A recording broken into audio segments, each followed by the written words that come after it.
Dumako naman po tayo sa iba pang balita. Tuwing Setyembre po, ipinagdiriwang sa Naga City ang Peña Francia Festival. In fact, ako po ang isa sa mga laging nagpupunta dyan sa Peña Francia. Kanina, sinimulan ng iprosesyon ng imahen ni Nuestra Señora de Peña Francia at Divino Rostro. Makibalita tayo live kay Avril Daha ng GMA Bicol. Makibuhay na buhay ngayon ang Naga City dahil yan sa inaabangan na pagdating ng prosesyon ni Nuestra Señora de Peña Francia at Divino Rostro dito sa Naga Metropolitan Cathedral. Maaga pa lamang maraming Bicolano na ang gising para makiisa sa penitential procession o ang paglipat ng imahe ni Nuestra Señora de Peña Francia mula sa Basilica Minore papuntang Peña Francia Shrine. Pagdating doon, idinaos ang isang misa sa Plaza Miguel de Covarrubias na pinangunahan ni Arzobispo Rolando Terona. Maraming deboto ang dumalo kabilang na ang mga nagmula pa sa ibang lugar.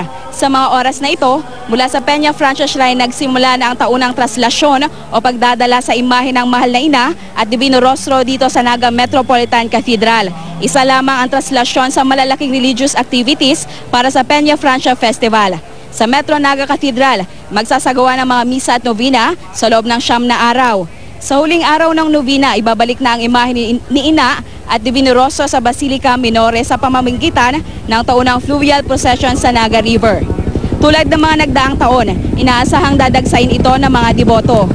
Mga kilyo-bilibong mga deboto ang nakikiisa sa paghatid ng mga imahe dito sa Metropolitan Cathedral at marami na rin ang nag-aantay dito. Inaasahan ang pagdating ng mga imahe mga alas 5:30 ng hapon kung saan gagawin ng isang banal na misa kung saan nakikiisa rin ang maraming mga Bicolano sa pagdarasal sa kaligtasan mga kababayan natin sa Zamboanga City. Mapapanood din yan sa live coverage ng Baretang Bicol sa Channel 7 Naga Camarines Sur at Channel 12 naman sa Albay. Yan ang latest mula dito sa Naga City. Avril Daha, Nagbabalita, Pilipinas.